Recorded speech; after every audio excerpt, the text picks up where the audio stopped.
Hi. I think we need to talk about closure.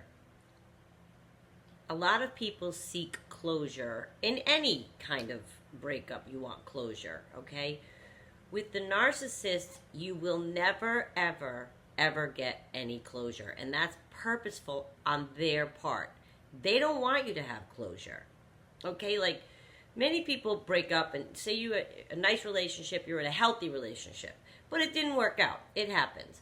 And you go your separate ways, and you each apologize for what you did, and I wish you the best, and I'm sorry about that Tuesday that I did this, and I'm sorry about that. Good luck to you, blah, blah, blah. It can happen with a healthy relationship. The reason that a narcissist will never give you closure is they don't want you to have closure.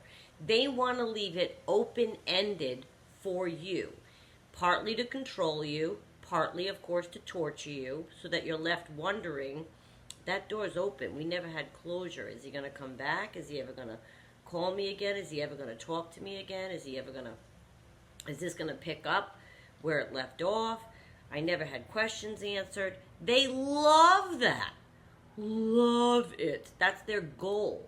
They like to keep you wondering. It gives them a rush that you are spending that effort and energy wondering what they're thinking. I can tell you, I tried 427,628 ways from Sunday to have closure. And the conversations would go like this. Something like this, okay? So, but we had all this. It was beautiful. Why did you... Why? You think they're going to tell you why? All you'll ever get is, well, I was a jerk, or variety is the spice of life, or...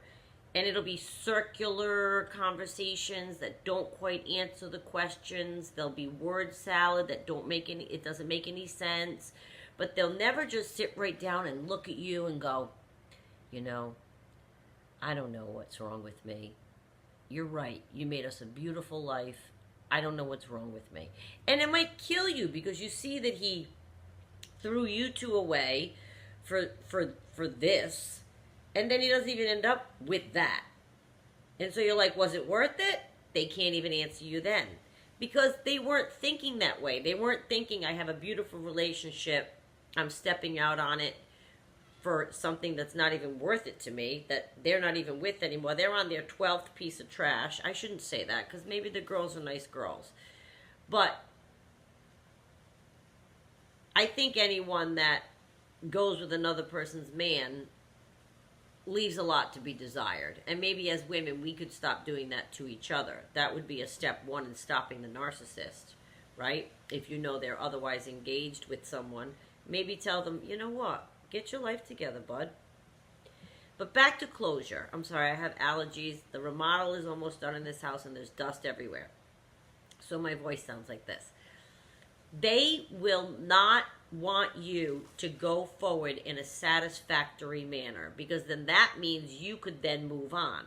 When you do have a healthy breakup and you have that healthy closure conversation, you're both free to move on. And you both do. You're free to move on. You eventually don't even think of that person. You had closure.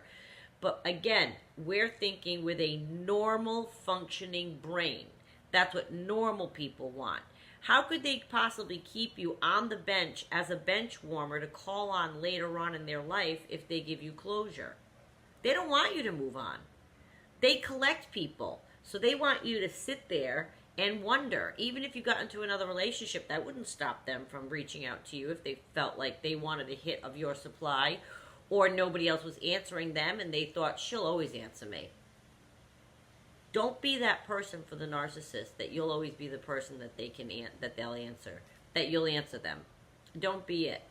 So the closure thing is very hard to swallow, that there won't be any. And I know that I am someone that likes closure on everything. So that was a hard thing to grasp. But once I grasped the notion that it has nothing to do with me, my life can still be very settled. Your life can still be very settled. They're out there roaming around doing this same thing till the day they die. It is an unsettling, very sad world that they have for themselves. So the closure that you could maybe think of for yourself is the fact that you're closing the door on it.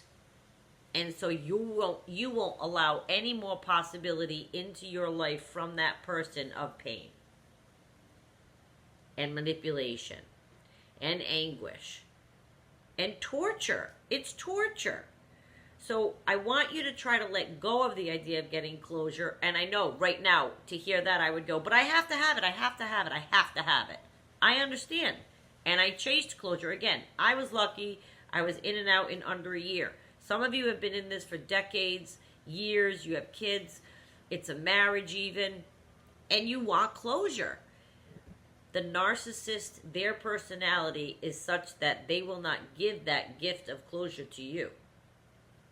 They don't want to. They want it lingering forever. They want you lingering and tortured and thinking about them forever. They don't have to be with you to get narcissistic supply from you. If they're elsewhere, but they know, they have a feeling, they dropped you a line, you dropped them one back, you didn't do no contact yet, and they know you're thinking about them, they just got narcissistic supply. They could be in another country. So try to just release the idea of closure and find it within yourself. And just say to yourself, there's an unsettled person. I'm never going to get closure with that person. I'm going to be my fabulous self and trudge forward in my own strength and persevere, and you'll have the courage and guidance from your support system to go forward. But please don't hold your breath for closure. It's not their game. Okay.